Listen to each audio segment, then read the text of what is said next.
parichimbirana verisabupero arifonu mwarokugunia mchiro rina vatu vera vafaranga mbiru arifonu njena kugunila mchiro rina vatu vale arifonu njena midini yao parina veri njene vatu ritata. Haleluya.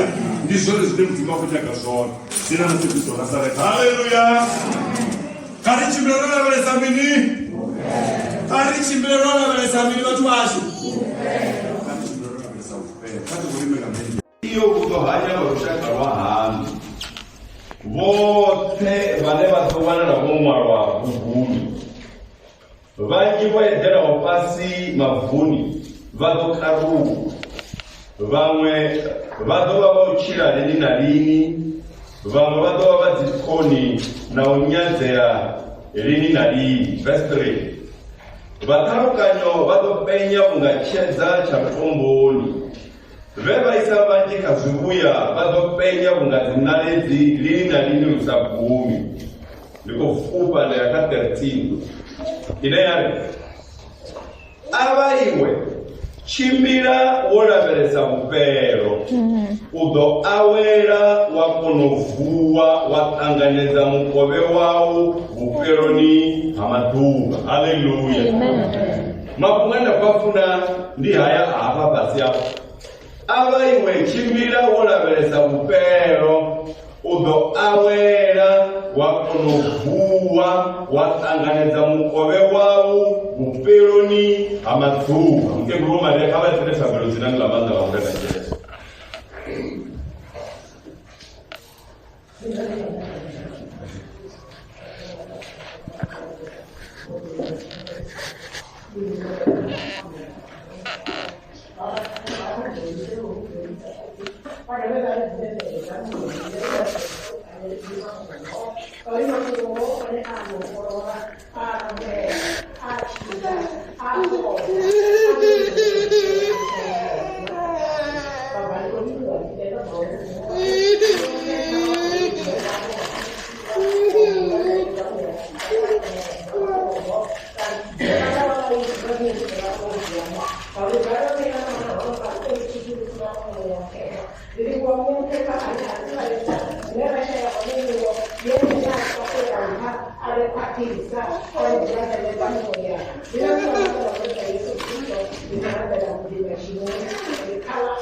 Eli bono le Daniel aliuona Lotomaka chapter 10 una mabono mamwe adia bona mra mara heli lingalora kinya na kama mabono Daniel abona no bono heli nila zipinga za upeo mara nikofuna chipide cha namba 13 ndicho natenda kutamba ngena wone tigari ya jianya na zumwe kato hoyu muruma wa mzimu odao ka Daniel kana mzimu wale bale bono kwa na Daniel ngaka muruma wa bali abaiwe Daniel abaiwe chimira wona beleza bupero udo awera wakonovuwa watanganeza mukobe wa bupero ni amaduba. Haleluya. Batima abaiwe iwe bajenze zina labo abaiwe chimira worabereza bupero batima Daniel achumuziwo fika chimire worabereza bupero nisababona kamuzimu bachizidimori una zintu zineza ngamufaneleza asachaseza bupero. Haleluya. Una zintu zokuno buchiro zineza ngabafaneleza babona wendo wakutendi mchinga aluna direction. Haleluya. Angaba batupo anela tagana na oko uno uchiro zibaba ozo baisana mbiru zingaba musisa focus yoseza bupero. Haleluya. Mungaba musiwa na unela tagana na oko elino shango chimwe chipinga ungaba kwanyeleza rune bahangwana zoribone barwendo ni wa uchiro bone bahangori una bupero angepanda une neneko ya hore ebizi tuziada une vatsika mbiru ya muntu chimwe chipinga ya brala kutsirwari namne nikadichirera mini bakendo bamzimu kai over na mabono tena zote zikazifana zinopisa. Ambiwe chimbira wona veresa kupero. Haleluya. Ungakaba kunakuza tena wona. Ndizone corona zione, ndizone mishuma ikowanara, ndizone makungu aone batuni. Mara na zoto raro. Chimbira Daniel wona veresa mini kupero. Haleluya. Ungakaba woni hapa. Zitu zikazitona kazote kokuyo uchironi. Chimwe chipingani bateni na chikogora. Asima kuwa nzima wona mapoza. Wone batambura. Batifakomuro tebajena kaomu. Babakaomu bajena kaomu. Babiaveru batemudo maani. Chimbira Daniel wona veresa mini kupero. Haleluya. Haipa kuwa kukuzanena wone na msizina nila Yesu. Uri hekini kochira kauno uchiro. Karichire rora veresa kupero. Haleluya. Karichire rora veresa kupero. Chipita chotoma abachiri. Abaiwe. Chimbira wona veresa kupero. Ababone bozuro hapa pandanga. Kabachimbire gametira. Kabachire wona veresa kupero. Esi batichira na musi. Basabone babushiro kupera na musi. Zitu zinera zita na musi zitenga machero. Haleluya. Kabali batichiro buchiro. Batidiba unatengo angepanda. Basabone ubuchiro bukopera anepa zabotibazo puma. Hai. Uyangatanira kuti wangayo. Hey, chimbira kana chira okutendi hawo. Wona veresa kupero. Alana forget 1 Peter chapter 2. Hallelujah. Amen. Because of 1 Peter chapter 2 verse 12. Bapwe Biblia mtiwiri. Biblia mtiwiri. Uchimire panu kwa mukati abashango. Ubeko nakao. Urina chini ya mbele na chini ya chinya. Baruseza. Babone mishumo iyo nakao. Barele mzimunga tubala ulingu. Hallelujah. Iwe Daniel. Chimira wona veresa kupero. Hapa bachikaita bapitawe. Uchimire panu bezi batei. Takube kona kao. Hallelujah. Uri hezi michichimbirai. Nao hao watu wachini ya mbelera. Wachini ziperera. Bari ni ya chinyai. Baruseta. Babane mishumo yonaka. Hallelujah. Hezi michichimbirai. Kazi wana. Ruko chimbira mwana wa mzimwa. Naone waseta upano. Basongo chira sabo nonga uchiro kukoperera pano. Kabatire bachizu divori. Hage pana. Rikajotana na zuhu. Arana mseta poteta baraone kapesu. Kapesu wa Biblia mtimwiri. Ili nishtua jetutiri. Misiyo. Uto hanya barushaka wa hamu. Wote bane batokwana na koma wa pukuni. Haleluya. Wote amu ni bono le Daniel liboneli. Eti hati kwa uto fikachi vile ona veresa kupero. Uko muti wote. Ibana mtanzi ya uli zina lau na kuchirele kwa ukuya umalisa bugu ni ya mchino. Haleluya. Oku kuchimele kwa wapa shangoni heli. Kama kena mtanzi zina lau ni ya umaliwa bugu ni ya gai. Ya mchino. Ngao arali nne. Ni mtendi. Mchino hanga usatendi. Haleluya. Kama kwa hango ni ziloto jina bugu ni ya mchino. Heto kama kwa hango. Hey, Muhammad Daniel, chimbira wona veresa kupero. Hallelujah. Rizomoruza focus na urajo uwona. Rizomoruza focus na uchiro ushikokonda. Rinegani semato panda. Hallelujah. Rizwero isamato kakotia shumata tuzinela mando la mwena wa Yesu Kristo. Kuchimbirele panga, kuchimbirele kwabo, kwa mkati ya bashango, kubeko nakao. Ezi wane bamutendi bachiko china shangoni, kaba sumeze mutendi habu, kaba sumeze muzimo zuro kabone, muzimo zuro kabone kabonare, ngaka zito sabo, ngaka kwambele kwabo, na one mboni ya zibone, ule hoi mtukora wele sabu pero. Hallelujah. Amen. Hoi mtukora wele sabu pero. Nona Biblia mtimichema kasi kwendi maneri. Rikonga mangwaro maketwa. Rige mangwaro omwa kato kwa kuyo. 2 Corinthians chapter 3. Bakorinta bawubili. Hallelujah. Tuwa wana mafungo. Tuwa bara.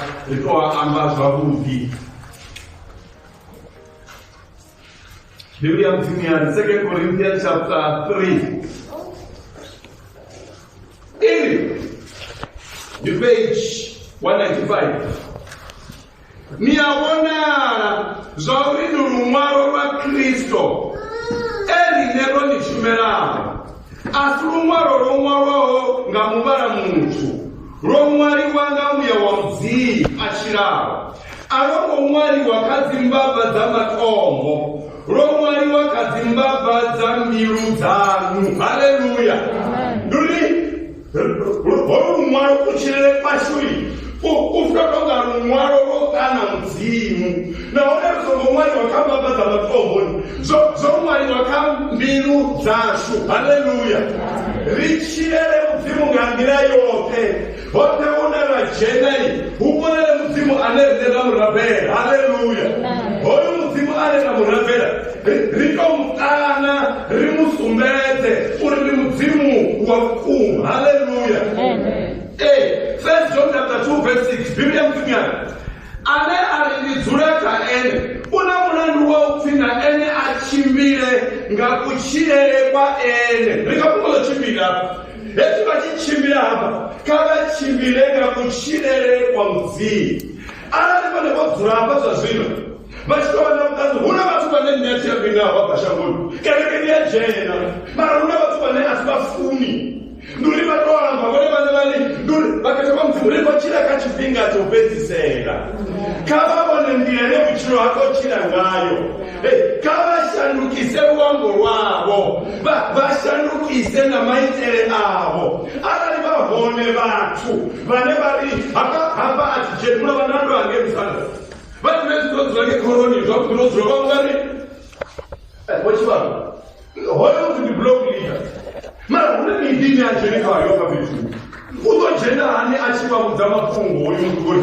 hajeni apo mudini uudza mumore kajene amuisere mafungo vakatoka mudzimu arali navone vadziwana vana midi inevone avajeni vachijena pano Daniel huti chimbira voraveresa mupero. Haleluya.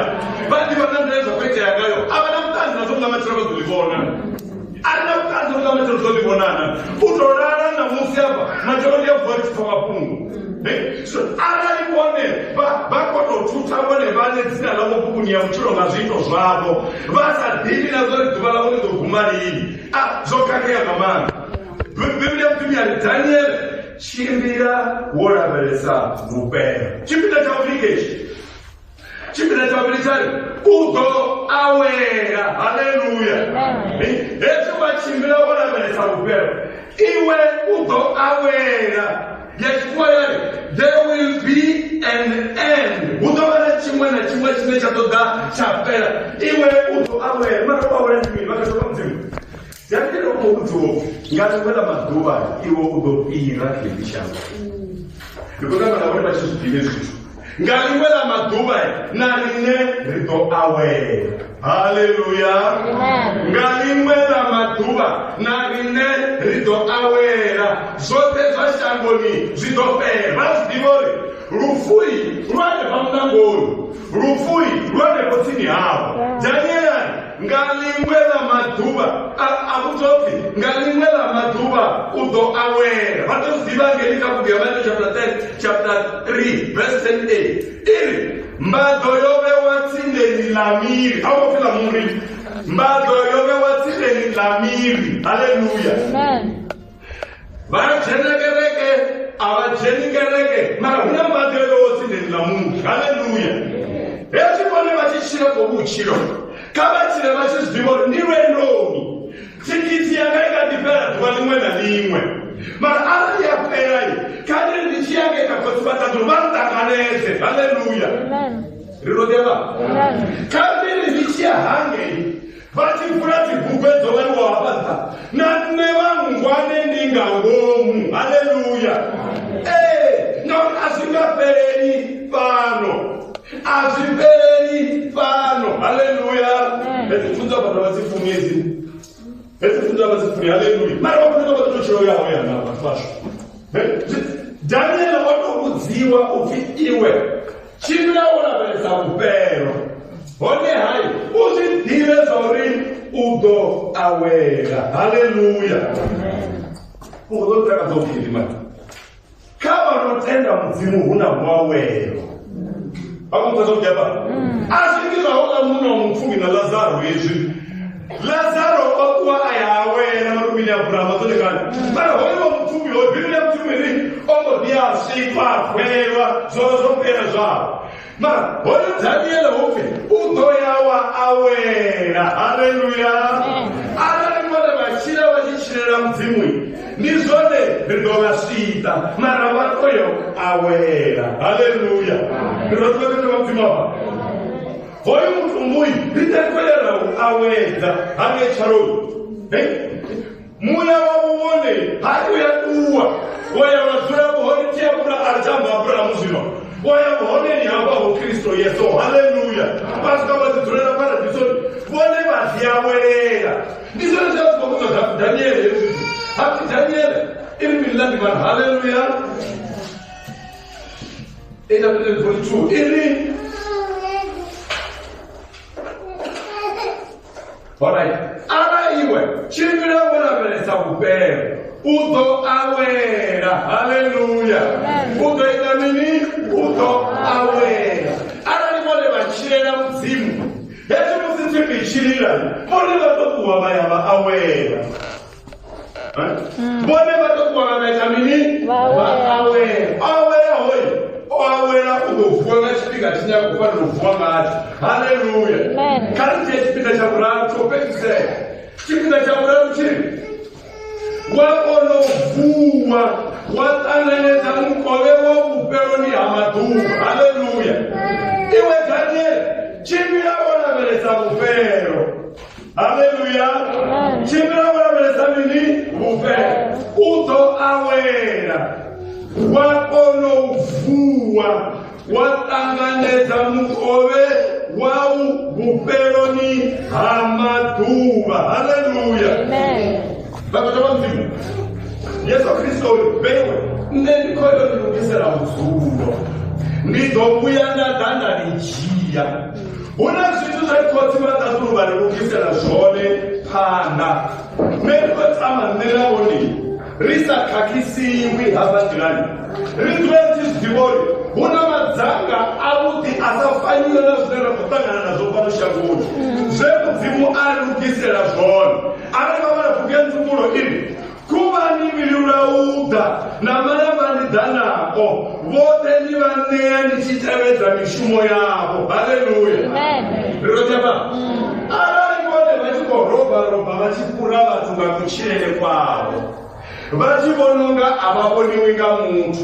Chipinga chobifa. Hallelujah. Amen. Chipinga chobifa. Hage panda unampea muzimu wewe kuba nigururauta na marabani danako wote ni wanea nisiteleza mishumo yabo. Hallelujah. Wote ni wanea nisiteleza mishumo yabo.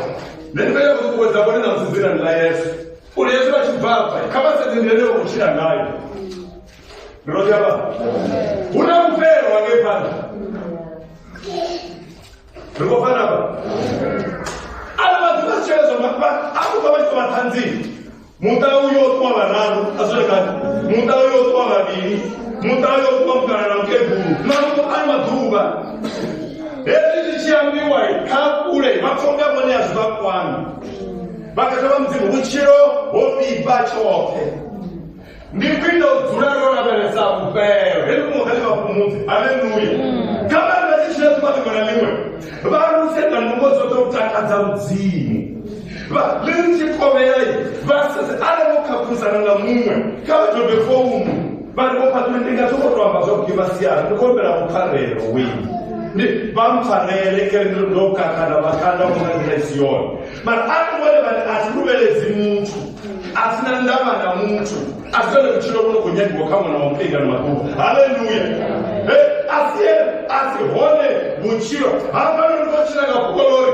Faresa chinewa banacho. Hallelujah. Nina zanga la mtendo rote hapa. Kato linyime ni zanga. Hoyo no kunyeko ripono za uli liwe. Risoma wela mtendele sana uchi. Rineka nise panda. No seza kosi mata nuziranga mata mambrele Yesu Kristo. Kama ni petse kama Mungu wa Revelation chapter 3 verse 11. Biblia mtumu hili. Ndiye atazwene zvino. Faresa chinewa banacho. Uri husivenane achia dzanga nawo. Hallelujah. mudzimu vari ndiyadza zvene zvino heva dzakada wafara ifarese uri kusina nani ajiya dzanga lawo. Haleluya. Rofara madzanga apakambiri riroteva rofara mini madzanga zvino mudzimu wakoraidza pavari ndiyadza zvene zvino zvene zvinogadzirwa machero zvene zvinogadzirwa pamachero mara mudzimu vari ndiyadza zvene zvino faresa chine wava nacho uri usive nane ajiya dzanga lawo. Vakati vamudzimu vasongotenda kuhererwa ngadzanga vevone malifaro vakare vachimutukana vasongotenda urengisa rutendo rwavo zvino vasongotenda mumwe muthu ati apure rutendo rwavo zvino. Haleluya. Kavakipe rutendo rwavo vadzure narwo vafere murenani. Haleluya. Vafe vatendori hai nonokiti mambambe nodeta ndidofera nevakurikefera atichena umoni ndayaona vakati vamudzimu ale vari vajeta rivesataniye vakuraya ngeshakuti rinodiapa satani zovakuraya vakati variche karina mberi chinyarere hane pano gerekei uri richiyane panda koti vatatu vari jena havo wiruni havo. Haleluya. Rotokeza vamudzimu apa ndingazvikotama mafuva ndaita chidziva chabona chimbira woraveresa mupero. Haleluya. Kani chimbire roraveresa mini mupero. Matadhaira kutangana nawo hapa mishumene yakuribharira matumbo ayo kudhara hoyu ezvinoseezvikobona zvikwete risokoverera ngazo kani svenga manzai mupero unokuudza ngauri ari zawana dzina somumwari wakuunya muchiro hai zvopera. Haleluya. Biblia yakutimiyati havo vaisova mwekazviuya vazopenya kunganariri. Haleluya. Vaisawo vamwe kazviuya vadopenya vungamini naye vatoita vamudzimu vatoona kumwe zvimwe zvino vadidi vaita vaitoona vatowana kutowana dziposo dzakutike dzinoonotshora enyazoapulayaeke ononopera mwedzi yakonori umakomunapakazobvawa wake aonochikuizozvu azvikuizozvu ararivobhatuchedzavoyi kavamudzevona mudzunadzino ndobhatuchedzanga akaumozei yazonekana asi zvonekani we mutendi utodzura apomwana zvivina chitu vakati vamudzimu zvivi zvose zvine razviita mbiruni razvierekanya maruvini razviita sengobhura koti vatatu vayazviona narinenge ritakuchedze ritudzange machiro washu roraveresa upero. Haleluya. Ari ahone ane varihone yavabvi naye ahone vane avajeni mudini wawe ahone ane avangumuhangwera mbiruni yavo vazura umufaranga mbiru nenikohumbera namusizina nayeso kari chimbiro roraveresa upero.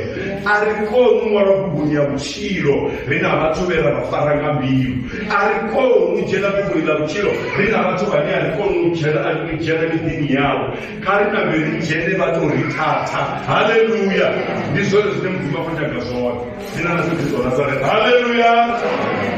Kari chimbiro roraveresa mini kari chimbiro roraveresa mini vatu vacho kari chimbiro roraveresa upero. Katokurimeka mirenje yacho richimbire roraveresa upero.